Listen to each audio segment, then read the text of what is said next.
sohbetlerde ve eserlerde üzerinde çokça durulan sevki ilahi ve insiyak tabirlerinden maksat nedir? Sürekli doğru yolda yürümek ve hep hayırlı işler yapmak için en büyük teminat sayılan sevki ilahiye ve insiyaka mazhar olmanın vesileleri nelerdir? Sevk bildiğiniz gibi bir şeyi yürütme, işte asker sevk etme, cephelere asker sevk etme, hala kullanıyoruz onu. Allah'ın sevki demek oluyor o. Evet, lügat manası itibariyle. İnsiyaka gelince o da onun mütevaatı.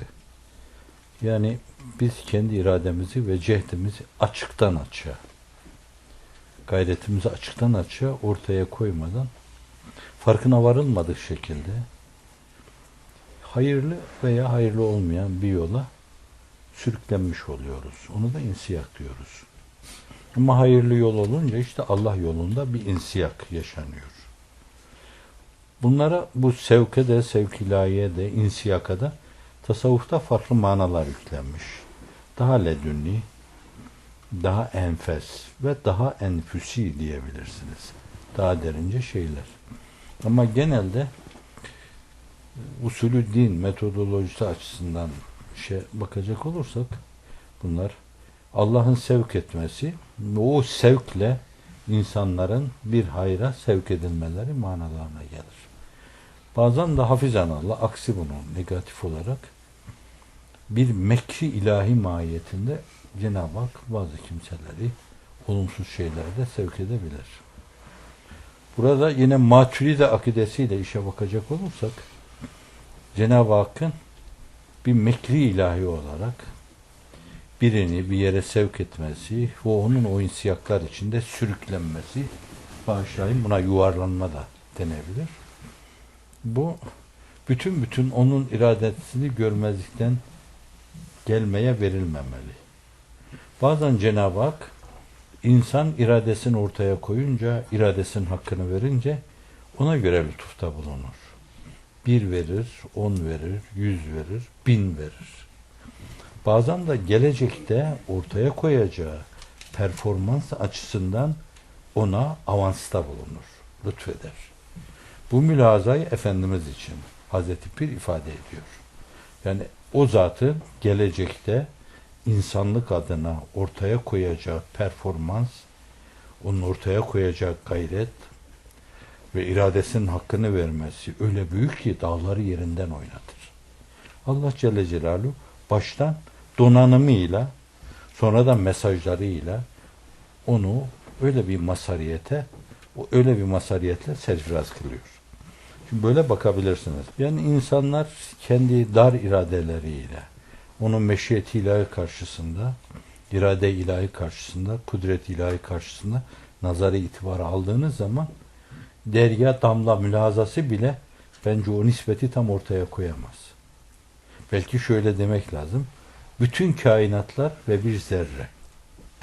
O zerre de izafi varlığa sahip. Sizin iradeniz, azminiz, cehdiniz odur.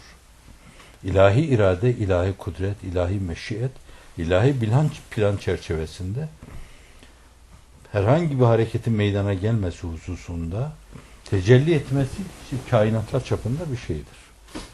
Fakat şarta adi planında Allah sizin öyle bir şey ortaya koymanızı istiyor. Siz onu ortaya koyunca orada mutlaka kozaliteye göre böyle tenasül-illiyet prensibini düşünmek doğru değil. Allah Celle Celaluhu diyor ki ben onu şart olarak kabul ediyorum. Siz onu yapınca ben de bunu yaparım diyor. Değişik zamanlarda arz ettiğim gibi mesela namaz kılıyorsunuz, oruç tutuyorsunuz. Bunların katiyen böyle güneş sistemlerini değil kehkeşanları verseniz cennetteki o köşklerden birini yapamazsınız.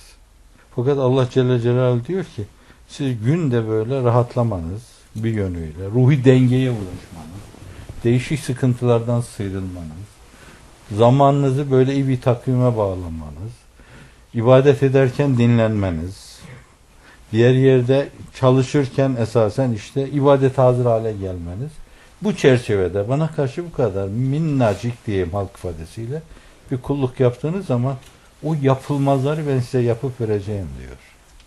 Ölümsüzlüğü vereceğim, ebediyeti vereceğim. Yani burada ille de tenasüb illiyet prensibine göre hadiselerin tecellisini, zuhurunu beklemek doğru değil. Şimdi bu meseleyi çok iyi kavramak lazım, sevk-i ilahi. Siz küçük bir şey ortaya koyuyorsunuz, Allah Celle Celaluhu sevk ediyor. Bir temayül olabilir bu. Bir istidat olabilir. Bir örnek arz edeyim. Mesela diyelim siz yeniden geçmiş günlerdeki o güzellikleri, mazimizdeki o letafeti, o inşirah vericiliği, o kucaklayıcılığı, milletimizin o azametini ve haşmetini böyle düşünüyorsunuz, tahayyül ediyorsunuz. Bazen gözleriniz doluyor, yüreğini topluyor. Allah'ım bir daha nasip olur mu diyorsunuz bunu. Şimdi bu Allah nezdinde çok önemli bir hadise oluyor. Allah Celle Celaluhu madem sen böyle düşünüyorsun, ben umumi bir diriliş adına seni sevk ediyorum oraya diyor. Küçük bir şey karşılığında sevk. İşte buna sevk deniyor. Ve siz hiç farkına varmadan böyle önemsiz gibi gördüğünüz bir histen, bir duyuştan, bir temayülden, bir arzudan, bir istekten dolayı kendinizi bir akıntı içinde görüyorsunuz. O akıntı sizi alıp işte bir tarafa doğru, hayra doğru götürüyor. Buna da işte insiyak diyoruz, yani o işin mütevaatı. İnsiyak diyoruz. Bu daire-i kutsi içinde ya biz bunları böyle sebeplere bağlı olarak tam analiz edelim, etmeyelim. Hep o sevk-i ilahiler vardır. Hep bu insiyaklar vardır. Zira meseleyi böyle akılla, mantıkla, muhakeme ile değerlendirmeye kalktığınız zaman kimse darılmasın yani. Bizden çok akıllı insanlar var.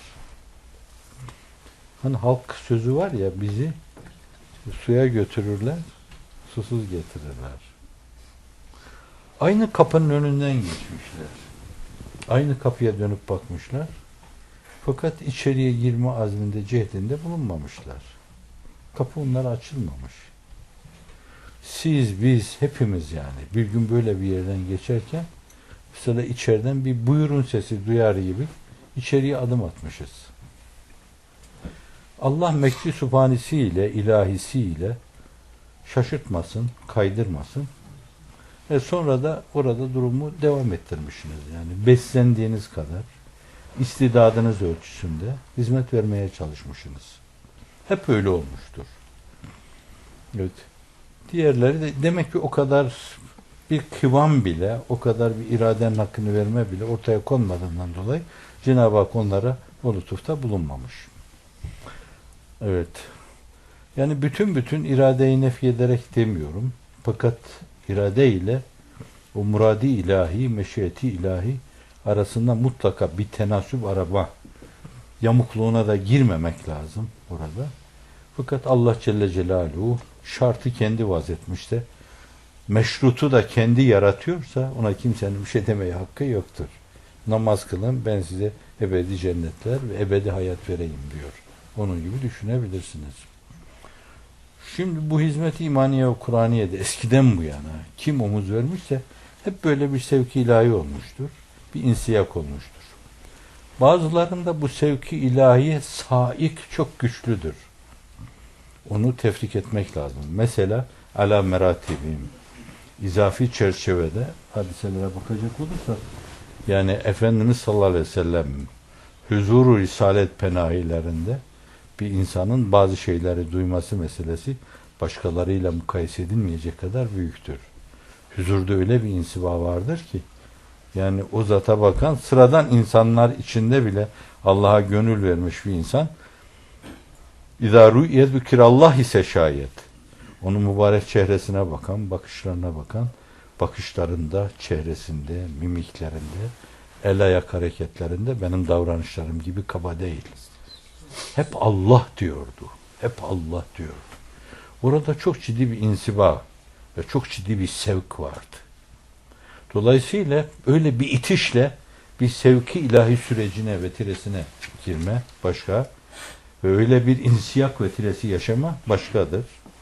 Mesela ondan sonra diyelim bir Şah-ı Geylani, yani huzuru velayetlerine girdiğiniz zaman onun tesirinden, büyüsünden kurtulamazsınız. Yani ondan asırlarca sonra, 8-9 asır sonra bile onun büyülü atmosferine giren insanlar büyülenip kalıyorlar. Bir Hasan Şazeli'nin atmosferine girenler büyülenip kalıyor. Ela meratibi, bunların hepsinde de kendilerine göre bir insiba var. Biz Hazreti Pir'i görmedik. Görenler gördüler yanında. Çok defa hasta, alil, hırpalanan bir insan. Hatta kendi yetiştiği muhit itibariyle, kendi lehçesiyle, kendi ağzıyla konuşan insan.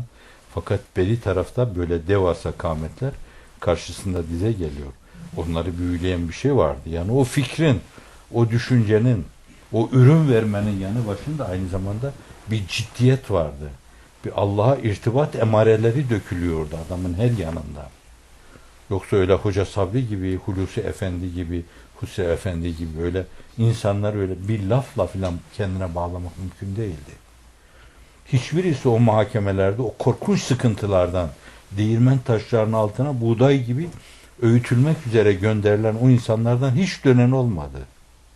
Aksine ben size söyleyeyim, yani Afyon hapsinde Zübeyir abi o yiğitçe müdafasını yapınca yiğitçe bir müdafaa. Çok doğru konuşuyor. Tepelerine vuruyor onun. Şu ağlarda müdafasını okuyabilirsiniz, Afyon müdafasını. Mahkeme beraat veriyor. Dışarıya çıkıyor, diyor benim kardeşlerim üstadım buradayken ben beraat istemem ki diyor. Budur yani. Orada o neredeyse biz de orada. O neredeyse. Şimdi bunlar hep o güçlü insibala sevki ilahiye mazhariyettir ve dolayısıyla işte bir insiyak ve tiresi sevk olunma, akma. Kürek çekmeden belki işte akıntıya böyle kapılıp ama iyiye doğru akma, deryalara doğru akma. Böyle bir akıntı o oluyor. Böyle bir mazhariyetten sonra şeytanlar bu hizmetin, böyle hizmetlerin, bu türlü aktivitelerin, faaliyetlerin hadimleriyle çok uğraşırlar. Sıradan insanlar gibi değil. Bir misal arz etmiştim geçmiş günlerde. Tekrar rahatsız etmez arz edeyim. Birisi camiden çıkıyor veya geçerken, caminin bahçesinden geçerken hep benim vaaz ettiğim bir caminin bahçesi gözümün önünde tülleniyor nedense yani. O zavallı ben miydim bilemiyorum. Gerçekten söylüyorum yani. Kırklareli'ndeki caminin önü gözümün önünde tülleniyor. Bakıyor ki caminin önünde biri duruyor. Elinde de bir sürü gem var. Atın ağzına vurulan gemlerden. Sen kimsin diyor. Ben diyor şeytanım. Ne arıyorsun burada? Diyor şu camiden çıkacak insanları bekliyorum. Ağızlarına bu gemi vurayım. Onu istediğim tarafa sevk edeyim. Benim gemim hangisi diyor. Sana geme lüzum yok ki diyor. Sen koştura koştura arkadan geliyorsun. Evet. Allah. Şimdi şeytanlar böyle camiye yönelmiş, Allah'a yönelmiş, hizmete yönelmiş insanları çok boş bırakmazlar. Onların insanlar içindeki emsallerinden hareketle siz de bunu test edebilirsiniz. Hiçbir sebep yokken adam hemen çıkıp İtalya lisanda bulunuyor. Salya atıyor, terbiye icabı demiyorum. Onların yaptığı odur. Hiç gerek yokken bunu yapıyor yani. Bunlar. Demek ki şeytan dürtüyor onları. Ve sizinle uğraşıyorlar. Yaptığınız olumsuz hiçbir şey yok. Kardeşlik diyorsunuz, mürüvvet diyorsunuz, sarmaş dolaş olma diyorsunuz. Sizin de birader dün takdir ettiğiniz Mevlana işte Hazreti Mevlana rahmetullahi aleyhi rahmeten vasiyeten. Bugün bir kısım insanların o ruhu temsil etmeleri buna niye alerji oluyorsunuz? Neden tepki gösteriyorsunuz? Fakat öyle değil yani. Şeytan dürtüyor. Ama bunları meşgul edin. Bunları yoldan çıkarmaya bakın. Bu açıdan sizin böyle bir sevki ilahi ve insiyapla bir tepenin başına, bir zirveye çıkmanız bir iştir. Allah'ın inayetiyle. Fakat orada mevcudiyetinizi devam ettirmek çok daha ağır bir iştir. Hafizanallah baş aşağı getirebilirler. Düşürebilirler. Hatta sizin tabiatınızla, düşünce yapınızla, sosyal yapınızla, ailevi yapınızla çok da açık olmadığınız, yani kapalı bulunduğunuz meselelerde bile menfezler bularak sizi dışarıya çekebilir. Haramiliğe sürükleyebilir. Haram yedirir size. Haram kazandırır. Haram parayı el sürdürür burada. Hep gözünüz başkalarının elinde olur. Bu açıdan yani o zirveye çıktıktan sonra orada Cenab-ı Hakk'ın ihsan ettiği o konumu muhafaza adına bir taraftan hem ona teşekkür etme, hem tahdisi nimette bulunma, hem de aman ya Rabbi bizi kaydırma. Çünkü Hazreti Pir İhlas Risalesi'nde diyor ki bu ihlas kulesinin başından düşerseniz derin bir çukura düşmek ihtimali var diyor. Düz zemine düşmezsiniz. Mazhariyetle kaybetme mefsuden mütenasiptir. Ne kadar yukarıya çıkarılmışsanız şayet siz aşağıya düşerken de o kadar derinlikte bir yere düşersiniz. Harem odasına alınmış, iltifat görmüşseniz şayet sizi çıkarıp salona koymazlar, koridora da koymazlar. Caddenin ta öbür tarafına iterler. Hafizanallah. Bunca mazhariyetin mukabili bu mu olmalıydı? Derler bunu size. Bu açıdan işte o sevkler ve insiyaklardan sonra elde edilen bütün utufetler, mevhibeler, varidatlar, bunların devam ve temadisi belki daha ciddi gayretlere, cihetlere, iradenin hakkını vermeye vabestedir. Hafizanallah. Herkes akıbetinden korkmalı. Ben burada yumuşatarak bir şey diyeyim. Yani Zübeyir abi bu anlayışta bir insandı. Ben 40. hocayla yaşta büyüktü bizden. Beraber aynı hocadan ders okuduk. Çok defa 1 sene 2 sene sürdü zannediyorum. Onun o gençlik döneminde bile yani şimdi 80'e aşkın yaşı var, 80 var. Bu gençlik döneminde bile çok defa şahit olmuşumdur. Bazen de fakire ismiyle derdi. Ya Fethullah Efendi, akıbetinden çok korkuyorum. Bu çok önemlidir. Hiçbirimiz kaymayacağımıza teminat veremeyiz. Mevcudiyetimiz olduğu gibi devam ettirmeye teminat veremeyiz. Allah'ın inayeti olmazsa. Onun için oturup kalkıp tut elimden, tut ki edemem sensiz demeli. Hep onun mırıldanmalı, hep ona teveccüh etmeliyiz. İbadetü taatla etrafımızda taştat yapmalıyız. İnne salate tenha enil fahşai vel münker ve le zikrullahi ekber vallahu ya'lem ma tesnaun. Namaz o münkerattan, Allah'ın sevmediği fuhşiyattan sizi uzaklaştırır. İşte onunla siz Cenab-ı Hakk'a teveccüh edin. Onunla siyanetine sığının. Onunla riayetine ve inayetine sığının. Siz insanları değişik olumsuzluklardan inşallah halas etmek için bir cehd ortaya koysanız Cenab-ı Hak da inayetiyle sizi muhafaza buyurur. Madem siz başkalarının dini ve diyaneti adına işte böyle muhafaza mülahazasıyla hep koşup durdunuz, ben de aynı türden size mükafatta bulunuyorum diyebilir. Keyfimize göre meşiyeti ilahi konuşturmayalım ama fakat Kur'an-ı Kerim tarandığında adeti ilahi bu istikamette cereyan ettiği görülüyor. İnsan farzlarla velayet kapısını aralamış olur bir yönüyle. Umumi manada, has manada veli dediğimiz zat onlar öyle o harikuladeliklere mazhar seyri sülûk yapmışlar veya kendilerine mahsus yollarla Allah'a yürümüşler, mahiyete ermişler, fena fillah hakikatini paylaşmışlar. Ayrı bir mesele de fakat her mümin bir manada Allah'ın dostudur. Ela inne evliyallah ila khafun aleyhim ve lam yahzanun. Her mümine bakar. İnne veliyyallahu lezi nezzelel kitab ve yetevelles salihin. Her mümine bakar. Zalik ve ennallaha mevlellezine amenu ve ennel kafirine la mevla lehum. Bu hakikat, bu gerçek şundan dolayı değişmez. Sabitedir. Bir sabittir, bir sabitedir. Allah müminlerin dostudur. Allah kafirlerin dostu değildir. Diyor. Farzlarla insan bu kapıyı aralamış, içeriye adım atmış olur. Nevafil, cebren linnoksan ünvanıyla bir vazifedir. Allah'ın tevdi ettiği, Efendimizin tavsiye, temsil ve teşrih buyurduğu, açtığı farzlar. Yani farzlarda bir eksiğimiz, gediğimiz varsa o iş onunla tamamlanınca velayeti kamileye erilir. Yoksa nafileler farzdan ileri demek değildir. O farzlarda eksik, gedik varsa usulü fıkıh açısından nevafil için cebrenli noksan denir. Cebir bildiğiniz gibi kırığı mırığı sarma demektir. Noksanları sarma, sarmalama, bir şeye benzetme demektir. Bu açıdan da velayeti tamme o suretle gerçekleşir. İşte öyle olunca Allah Celle Celaluhu ben onların gören gözü, işiten kulağı, tutan eli olurum diyor yani. Adeta bir sevki sübhani ile bir sevki ilahi ile onları hep hayra sevk ederim.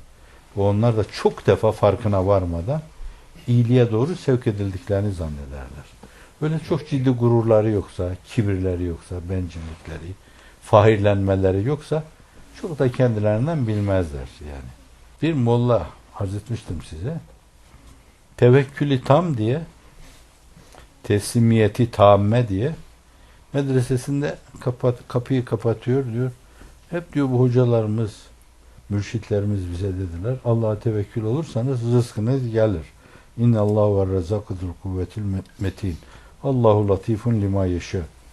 Bunca diyor taşidat var yani. Ben kapımı kapadım, Cenab-ı Hak rızkımı versin diyor. İçeride duruyor. Bir iki gün iflahı da kesiliyor. Ayaklarının bağı da çözülüyor.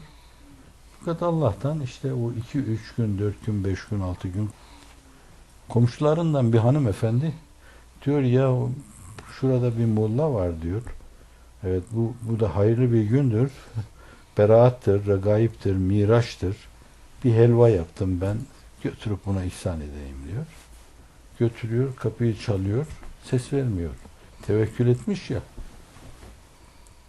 Bir daha vuruyor. Yine ses vermiyor. Kadın galiba yok diyor. Ben de götürüp başkasına vereyim. Konuşuyor kapının önünde. İçeriden ha diyor. Kadın da yemeği kapının önüne koyuyorum diyor. Siz alırsınız onu. Çıkıyor yemeği alırken şu enfes sözü söylüyor. Allah'ım veriyorsun ama öksürtmeden de vermiyorsun. Evet. Niye en azından bu mülazayla bakılmasın bu türlü şeyler? Şimdi öyle önemli bir şey ki bakın baktığınız zaman bakarsınız da bakma başkadır, görme başkadır. Kulak kabartma başkadır, duyma başkadır. Bir söz söyleme başka meseledir.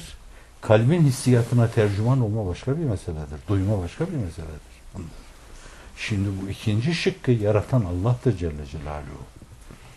Yani baktığınız şeyi gördüren Allah'tır. Duyduğunuz şeyden elde edeceğiniz ürünleri elde ettiren Allah'tır Celle Celaluhu. O meselelerin kalbinizde bir tahlile, bir terkibe tabi tutulmasını halleden Allah'tır. Yani o akletmeyi, o tefekkür etmeyi, o tezekkür etmeyi, o tedebbür etmeyi yaratan Allah'tır Celle Celaluhu. Şimdi siz küçük bir şey yapıyorsunuz. Allah arkadan bütün bunları size lütfediyor. Yani kulum bana bir karış gelirse ben bir adım gelirim. Bu bana bir adım gelirse ben gezerek gelirim. Bunlar müteşabih şeyler yani. Allah bize bizden yakın. Görünmesin icap nedir diyor Niyazi Mısri. Kulum bana gezerek gelirse ben koşarak gelirim. Orada da yine o meseleyi söylüyor. Gören gözü, işiten kulağı, tutan eli ve yürüyen. Orada ben o müteşabihi kullanmıyorum. Fakat hadis-i şerif kullanıyor. Yani insanın davranışları doğrudan doğruya Allah tarafından planlanıyor. Allah tarafından sevk ediliyor. Hep Allah tarafından yapılıyor demektir bu. Görmede, duymada, konuşmada, tutmada ve belli bir istikamette yol almada, mesafe almada hepsi Allah tarafından yapılıyor. İşte insan bu sayede o velayeti ihraz etmiş oluyor. Allah'a dost oluyor. Seviyesine göre, istidadına göre terminolojimiz içinde oturmuş bir kelimeyle ifade edeyim. Arş-ı kemalatına kadar onun Cenab-ı Hakk'ın inayeti öyle devam ediyor.